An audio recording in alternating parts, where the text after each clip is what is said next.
Assalamualaikum warahmatullahi wabarakatuh. Bismillah, alhamdulillah, wassalatu wassalamu ala rasulillah wa ala alihi washabihi wa man walah, amma ba'du. Selamat sore teman-teman semuanya. Kami dari kelompok 12 Wafa Safiyullah dan juga ada teman saya Bapak Zudi SH izin untuk menyampaikan materi perkuliahan yang berjudulkan tentang implementasi sistem informasi manajemen di dalam lembaga pendidikan. Pertama, bahwasanya kita harus memahami dulu apa itu sistem informasi atau yang kita singkat dengan SIM. Tentunya sistem informasi manajemen atau SIM ini adalah sebuah sistem yang terintegrasi yang digunakan organisasi termasuk sekolah di dalamnya untuk mengumpulkan data, menyimpan data, mengolah data, dan menyajikan informasi sebagai dasar pengambilan keputusan. Jadi SIM bukan hanya sebatas aplikasi, tetapi bagian dari infrastruktur teknologi yang membantu manajemen bekerja lebih efektif dan efisiensi. Dalam konteks pendidikan, SIM ini memiliki 3 peran utama. Yang pertama yaitu manajemen akademik. Tentunya SIM mengatur data siswa, nilai, jadwal, kegiatan akademik, hingga proses administrasi sekolah. Jadi segala informasi akademik itu tersimpan rapi dan mudah diakses. Terus yang kedua, yaitu manajemen keuangan. Dalam manajemen keuangan, SIM berfungsi untuk memonitor pengeluaran dan pendapatan, mengelola transaksi keuangan, serta menyiapkan laporan keuangan yang akurat dan transparan. Terus yang ketiga, manajemen sumber daya manusia. SIM mengelola data guru, staf administrasi, jadwal mengajar, absensi, dan dokumen kepegawaian lainnya. Kenapa sekolah atau lembaga pendidikan perlu menetapkan SIM? Tentunya ada 3 tujuan utama. Yang pertama yaitu untuk meningkatkan efisiensi administrasi. Tentunya kalau dengan SIM ini berbagai proses administrasi menjadi otomatis dan lebih cepat. Bisa mengurangi pekerjaan manual serta meminimalkan kesalahan pencatatan. Terus bisa mempercepat akses informasi. Semua data yang diperlukan baik nilai, laporan maupun kehadiran bisa diakses secara real time oleh pihak berwenang. Hal ini mempercepat koordinasi proses pengambilan keputusan. Terus yang ketiga, ini bisa meningkatkan kualitas layanan akademik. Tentunya melalui pengelolaan data yang baik, terus sekolah bisa memberikan layanan akademik yang lebih optimal lagi. Data perkembangan siswa misalnya dapat digunakan untuk menyusun intervensi pembelajaran. Selain itu masih ada tujuan tambahan seperti mendukung keputusan berbasis data dan meningkatkan komunikasi antar stakeholder pendidikan. Terus apa sih penyebab terjadinya pendidikan? Terus apa sih penyebab terjadinya transformasi digital? Alasan mengapa transformasi digital di dunia pendidikan berlangsung sangat cepat, terutama terkait SIM. Ini ada beberapa faktor, utamanya adalah yang pertama ada sistem berbasis cloud. Karena sistem cloud ini membuat data lebih mudah diakses, lebih aman, dan dapat digunakan kapan saja tanpa batas lokasi. Beda kalau tidak berbasis cloud, ini tentunya kan kalau kita menginginkan data harus kita dengan datang ke komputer atau laptop yang dipakai menyimpan data tersebut. Terus faktor utamanya juga selain tadi sistem berbasis cloud, ada juga manajemen data driven. Sekarang sekolah harus mengambil keputusan berbasis data. Dengan SIM, pimpinan sekolah dapat melihat data secara real time untuk keputusan yang cepat dan akurat. Terus yang ketiga, faktor utamanya adalah sistem yang adaptif. Seperti kebijakan pendidikan sering berubah. SIM yang adaptif memungkinkan sekolah menyesuaikan sistem tanpa harus membangun sistem dari awal lagi. Dan juga yang keempat, itu gara-gara percepatan karena pandemi COVID-19. Pada masa pandemi itu, sekolah memaksa mengadopsi sistem digital secara cepat. Mulai dari pembelajaran daring, terus pelaporan digital, hingga pengelolaan administrasi berbasis aplikasi. Terus tren yang diperkenalkan yaitu ada AI, ada big data, dan ada teknologi, ada EdTech, education technology atau teknologi pendidikan. Terus selanjutnya apa sih tantangan yang sering terjadi ketika SIM diterapkan di sekolah? Tentunya ada 3 tantangan utama. Tantangannya pertama yaitu tidak semua guru atau staf menguasai teknologi. Banyak dari mereka belum terbiasa menggunakan aplikasi digital. Sebagaimana solusinya? Solusinya yaitu dengan mengadakan pelatihan yang berkelanjutan, terus dikasih pelatihan secara berkelanjutan. Terus tantangan utama yang kedua yaitu infrastruktur teknologi yang belum memadai. Banyak sekolah yang masih kesulitan dengan koneksi internet, terutama di daerah 3T. Terus ataupun server yang lemah atau peralatan yang terbatas. Sebagaimana solusinya? Solusinya meningkatkan infrastruktur atau beralih ke sistem berbasis cloud.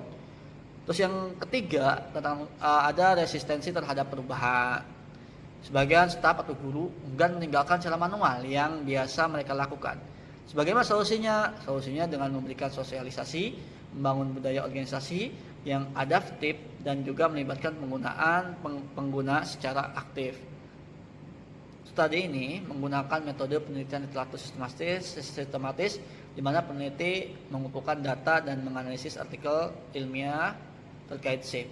Tentunya proses penelitiannya meliputi mengumpulkan data dari jurnal akademik yang dan proceeding ilmiah, terus memilih artikel dengan rentan waktu yang sekitar 2020 sampai 2025, tentunya agar sesuai konteks terbaru, terus memastikan artikel relevan dengan kerangka teori SIP dan melakukan analisis deskriptif terhadap temuan-temuan penelitian.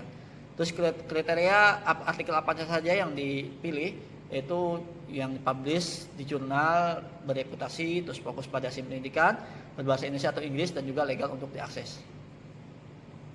Sebagaimana artikel dipilih dan sumber referensi yang digunakan, tentunya di sini kriteria pemilihan artikel dari jurnal akademik. Mungkin itu saja yang saya bisa sampaikan. Untuk materi berikutnya akan disampaikan oleh saudara saya, oleh teman saya, Bapak Zudi SH. Implementasi SIM di sekolah dan madrasah. Saya coba ambil penelitian yang dilakukan oleh Husna dan Leila di tahun 2023. Yang pertama, penerapan SIM meningkatkan efisiensi dalam pengelolaan data-data akademik. Yang kedua, meningkatkan pengelolaan absensi secara akurat untuk siswa. Yang ketiga, mendukung transparansi laporan keuangan. Meningkatkan komunikasi antara guru dan tenaga administrasi. Yang kedua, saya coba ambil penelitian yang dilakukan oleh Solehan di tahun 2021. Yang pertama, penerapan sistem informasi yang terstruktur membantu lembaga dalam mengelola data siswa secara akurat. Yang kedua, mempercepat pelaporan ke Dinas Pendidikan. Dan yang ketiga, meningkatkan koordinasi antara berbagai departemen sekolah. Bisa saya simpulkan bahwa temuan utama dari kedua peneliti tersebut adalah penerapan SIM di lembaga pendidikan efektif meningkatkan manajemen data akademik dan transparansi keuangan, serta mempercepat pelaporan ke instansi terkait. Berikutnya, arsitektur dan pengembangan sistem. Arsitektur yang fleksibel mencakup analisis kebutuhan pengguna, desain modul terintegrasi, kemampuan adaptasi kebijakan, dan yang terakhir, struktur mendukung pertumbuhan. Integrasi dalam platform daring. Urutannya adalah modul manajemen siswa, modul absensi, dan terintegrasi ke cloud. Manfaat dari integrasi adalah meningkatkan kolaborasi, memudahkan pertukaran data, memperbaiki aksesibilitas, dan yang keempat, meningkatkan keamanan. Berikutnya adalah perkembangan SIM di Indonesia. Dampak pandemi COVID-19 itu ada dua. Yang pertama adalah percepatan transformasi digital. Pandemi COVID-19 mempercepat adopsi sistem informasi di lembaga pendidikan Indonesia. Yang kedua, meningkatkan kesiapan digital. Institusi pendidikan kini lebih siap mengadopsi teknologi informasi yang adaptif. Adopsi cloud computing. Penggunaan sistem berbasis cloud computing menjadi tren utama di sektor pendidikan. Berikutnya adalah integrasi data lintas unit. Sistem baru fokus pada integrasi dan lintas unit administrasi untuk meningkatkan koordinasi.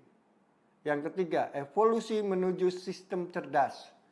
SIM berkembang menuju sistem yang mampu menyesuaikan kebutuhan institusi secara dinamis. Saya kutip dari penelitian dilakukan oleh Hasbi, Azura, dan Lutfiah tahun 2022. Berikutnya adalah analisis dampak dan manfaat. Sistem pendukung keputusan. Menurut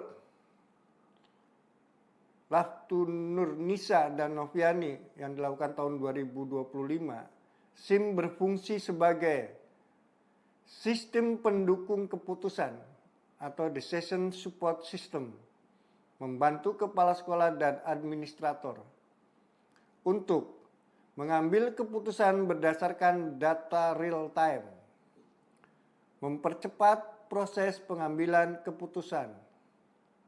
Yang terakhir, meningkatkan kualitas layanan akademik. Manfaat utamanya adalah yang pertama, efisiensi administrasi.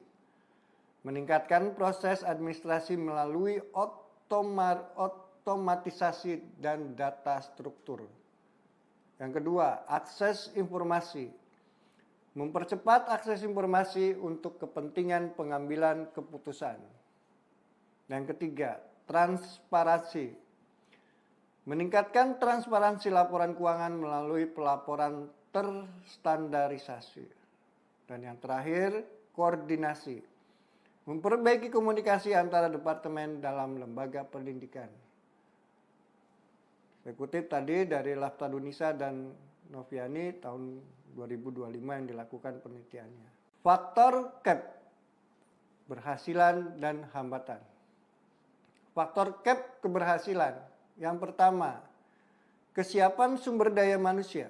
Keberhasilan sistem informasi tidak hanya ditentukan oleh teknologi, melainkan juga oleh kesiapan sumber daya manusia.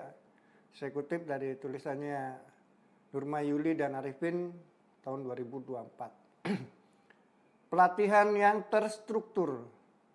Penerapan sistem informasi yang terstruktur membantu lembaga dalam mengelola data secara akurat dan mempercepat pelaporan. Saya kutip dari tulisannya Solehan tahun 2021. Berikutnya, budaya organisasi yang mendukung. MIS yang efektif harus memiliki karakteristik keterpaduan, fleksibilitas, dan kendalaan data. Saya kutip dari Kristianto dan teman-teman tahun 2015. Hambatan implementasi, keterbatasan kompetisi pengguna, kurangnya dukungan manajemen puncak, dan rendahnya literasi digital staf administrasi. Saya kutip dari Ustadz dan Nelia tahun 2023. Infrastruktur yang belum memadai, keterbatasan dana dan infrastruktur teknologi informasi yang masih perlu ditingkatkan. Dari tulisannya Raflatunisa dan Noviani tahun 2025. Resistensi terhadap perubahan. Perlu adanya sinergi antara kebijakan pendidikan, pelatihan sumber daya manusia, dan penguatan infrastruktur. Saya kutip dari tulisannya Nurma Yuli dan Arifin tahun 2024. Karakteristik esensial sistem informasi manajemen. Yang pertama, keterpaduan. Menghubungkan berbagai modul sistem. Menyediakan akses lintas departemen. Mencegah redundansi data. Yang kedua, fleksibilitas. Menyesuaikan dengan kebijakan pendidikan, mendukung perubahan prosedur, dan terintegrasi dengan platform daring. Keandalan data, menghasilkan laporan yang akurat, menyediakan data real time, dan meningkatkan kualitas pengambilan keputusan. Prinsip-prinsip tersebut masih relevan hingga saat ini dan menjadi fondasi bagi pengembangan sistem informasi berbasis pendidikan modern. Yang berikutnya adalah evolusi dan rekomendasi. Evolusi sistem informasi manajemen bisa kita bagi dari menjadi 4 bagian. Yang pertama adalah sistem informasi manajemen saat ini. Yang kedua, analitik data dan visualisasi.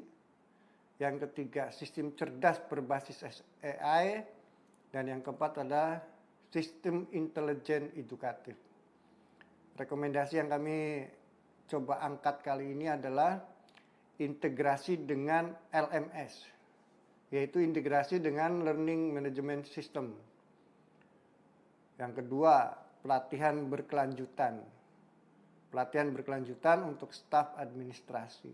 Yang ketiga, platform digital nasional, yaitu integrasi dengan platform seperti Dapodik. Terus yang terakhir adalah adaptasi cloud computing, penguatan infrastruktur dengan sistem cloud. Kesimpulan dan implikasi penelitian. Temuan utamanya adalah yang pertama, dampak positif, yaitu meningkatkan efisiensi operasional, transparansi yang lebih baik, pendukung pengambilan keputusan berbasis data.